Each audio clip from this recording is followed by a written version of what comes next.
in collaborazione con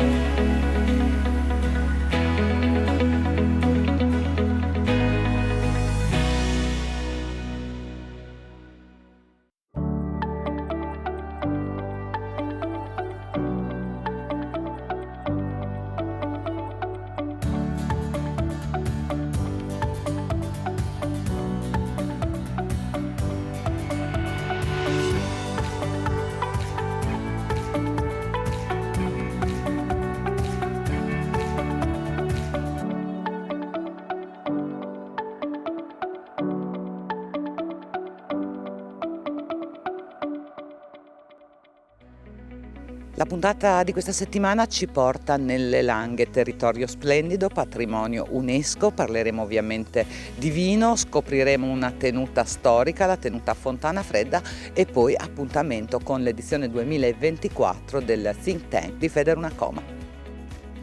Un basilico, ma soprattutto un pesto che arriverà in Giappone, e questo è il progetto che sta portando avanti l'Istituto Spallanzani di Castelfranco Emilia, siamo nel Modenese, che sta coltivando con una serra particolare queste piante che poi verranno trasformate, processate e arriveranno in Giappone. Ci occuperemo di questo, ma parleremo anche di medica, della coltivazione della medica e di una corretta gestione in funzione di fienagioni per il Parmigiano Reggiano.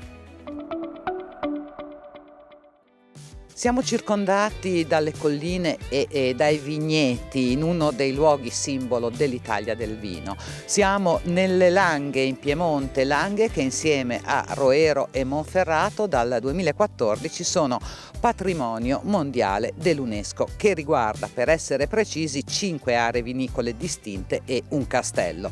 La Langa del Barolo, dove ci troviamo in questo momento, le colline del Barbaresco, Nizza Monferrato, il Barbera, Canelli e l'Asti Spumante, il Monferrato degli Infernò e il castello di Grinzane Cavour, che è qui alle mie spalle e che è il punto di partenza del nostro viaggio, ma anche tappa fondamentale della vitivinicoltura piemontese. La storia del castello di Grinzane inizia in realtà attorno all'anno 1000, quando era una semplice torre di avvistamento, poi passa di mano in mano. All'inizio del 1800 viene dato in affitto alla famiglia dei Benso marchesi di Cavour, e il giovane Camillo, a soli 22 anni, viene mandato qui dal padre ad amministrare una tenuta di ottime terre e di tante vigne, che però era allo sbando. Si produceva vino, un nebbiolo però davvero scadente. Va detto che quel Camillo Benso, conte di Cavour, che tutti conosciamo come grande figura del Risorgimento, artefice dell'Unità d'Italia, anche dell'agricoltura, aveva una visione molto moderna. Affiancato da un enologo, introduce la fermentazione in tini chiusi, l'uso dello zolfo per garantire la conservazione del vino, che così sfuso comincia ad essere venduto un po' in tutto il Regno di Sardegna. Poi nel 1848 chiama un enologo francese, che si comincia a lavorare per ottenere un vino secco invecchiato sul modello bordolese. Dalla Francia si fanno arrivare addirittura le prime bottiglie in vetro, e l'anno successivo si registra l'imbottigliamento delle prime 100 bottiglie di vino vecchio 1844, probabilmente la prima annata di Barolo in bottiglia. Di certo Cavour non era l'unico, né forse il primo, a lavorare sul Nebbiolo e quindi sul vino Barolo, ma se la viticoltura piemontese ha un re, il Barolo, ha anche tanti altri vini blasonati, rossi e bianchi, che ritroviamo tra l'altro tutti qui al castello di Grinzane Cavour, sede dal 1967 dell'Enoteca regionale piemontese. E se nelle sale possiamo rivivere la storia di Cavour, della tradizione vitivinicola della regione grazie al museo etnografico, ai piedi del castello, nella vigna del Conte, è stato allestito un open air museum che racconta proprio tutti i vari percorsi della vite, della viticoltura, dell'arte dei vignaioli che in queste colline da secoli si tramandano di generazione in generazione. E intanto è proseguito il nostro viaggio nelle Langhe. Tra storia e vino siamo arrivati a Serralunga d'Alba, ospiti della tenuta Fontana Fredda. Tenuta nata nel 1858 da una storia d'amore, quella tra re Vittorio Emanuele II e Rosa Vercellana, famosa come la bella Rusina.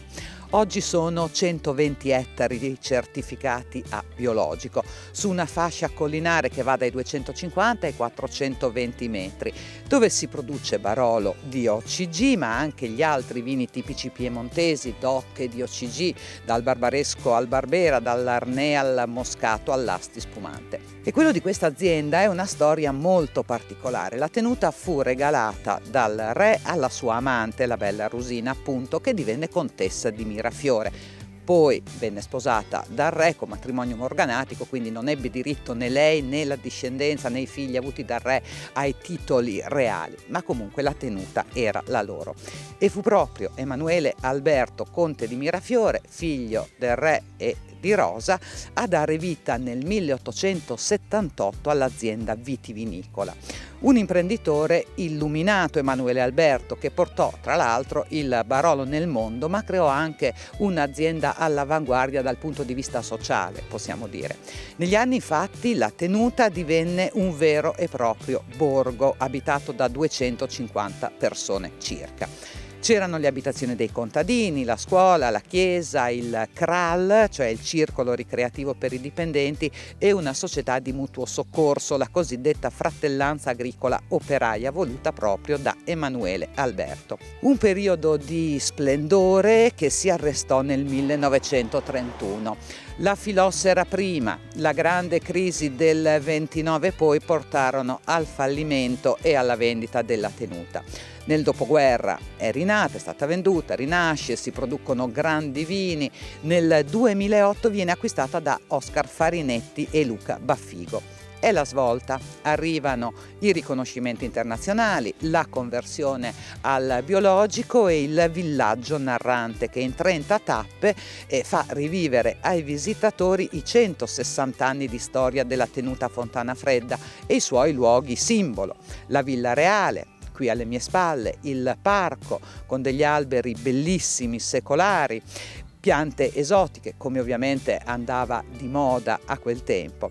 Il laghetto, alimentato in parte dalla sorgente fredda che dà il nome all'azienda, poi la rotonda dove venivano pigiate le uve con i piedi. E poi il cuore della tenuta, le cantine storiche. C'è la cattedrale che deve il suo nome alla struttura del soffitto e ospita 42 botti di rovere di Slavonia da 140 ettolitri circa. La scuderia, dove trovavano ricovero, oltre ai cavalli del re, anche i suini e i bovini dei Mesadri. Oggi è considerata una delle bottaie più lunghe d'Europa. Poi la cantina Mirafiore, la più antica di tutte, dove sono conservate 6 botti in castagno originali di proprietà del sovrano. E poi anche le prime vasche in cemento costruite in Europa, che risalgono al 1887. Esempio della spinta innovativa data da Emanuele Alberto all'azienda. Oltre 160 anni di storia per una tenuta che ha ovviamente una lunghissima, importantissima storia alle spalle, ma guarda al futuro, biologico, tanta biodiversità. Sì, l'altra notte l'ho passata con i miei a cacciare le gatte. Le gatte sono dei piccoli animaletti così che mangiano le vigne proprio adesso, mentre stanno sbocciando, mentre mettono il bird, come si dice da noi, queste mangiano le vigne di notte.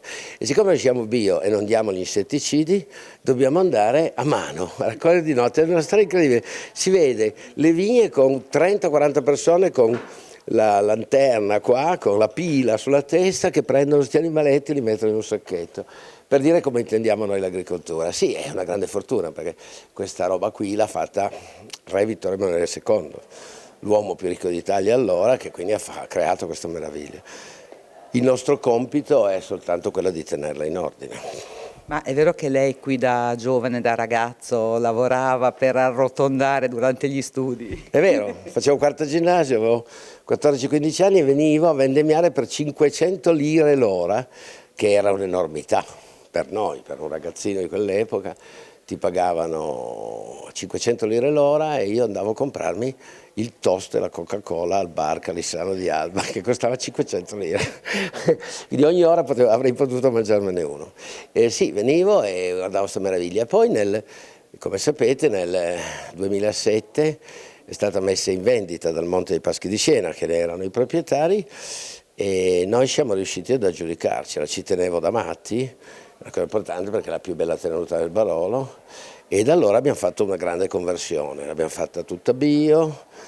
Pensi che non usiamo neanche più i lieviti, perché è talmente sana la terra, per cui i lieviti che ci sono sulle bucce, sa che adesso c'è questa polemica che non bisogna usare i lieviti industriali ma quelli del territorio. Noi non usiamo neanche più lieviti preparati, quindi soltanto quelli naturali che c'è sulle bucce. Abbiamo fatto un grandissimo lavoro sul bio, che io ritengo molto importante, ma nello stesso tempo abbiamo applicato le migliori tecniche innovative possibili. A me piace molto abbinare tecniche innovative e quindi utilizzare le migliori macchine oggi esistenti al mondo alle più antiche tradizioni, per fare il vino come una volta ma senza i difetti di una volta. Ma il futuro del mondo del vino quale sarà? Il futuro è nella qualità. Si beve sempre meno alcol, come secondo me è giusto che sia. Pensi che noi italiani siamo passati da 73 litri di consumo medio pro capite a 31, 32, quindi si deve fare meno vino ma di grande qualità, e soprattutto il futuro, per chi ha avuto la fortuna sfacciata di nascere in Italia, la fortuna abnorme di nascere nelle Langhe, è quella di venderla al mondo.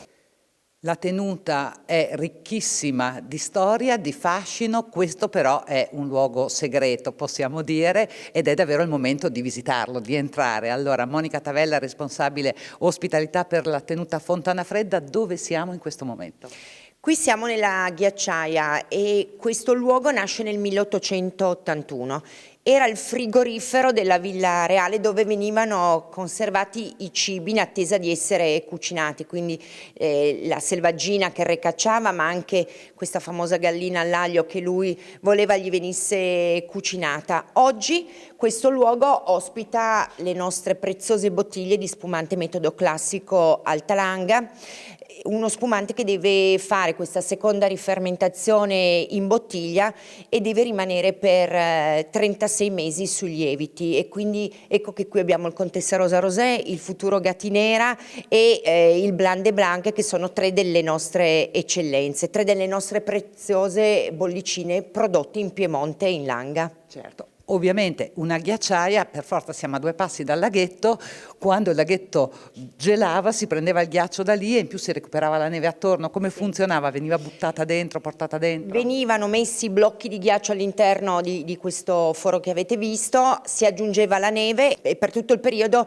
la temperatura si manteneva perfetta per la conservazione degli alimenti. Bene, quindi adesso dove vediamo le bottiglie ci stavano gli alimenti meno deperibili, e invece negli spazi qui alla nostra destra, più vicini alla neve e al ghiaccio, ci stavano appunto le carni, la famosa gallina che tanto amava il re. E qui si conclude questa prima parte del nostro viaggio nelle Langhe, nel mondo del vino, ma sempre da qui, dalla tenuta Fontana Fredda, ci ritroveremo in finale di puntata, perché è proprio questo luogo storico ad ospitare l'edizione 2024 del Think Tank di Federunacoma.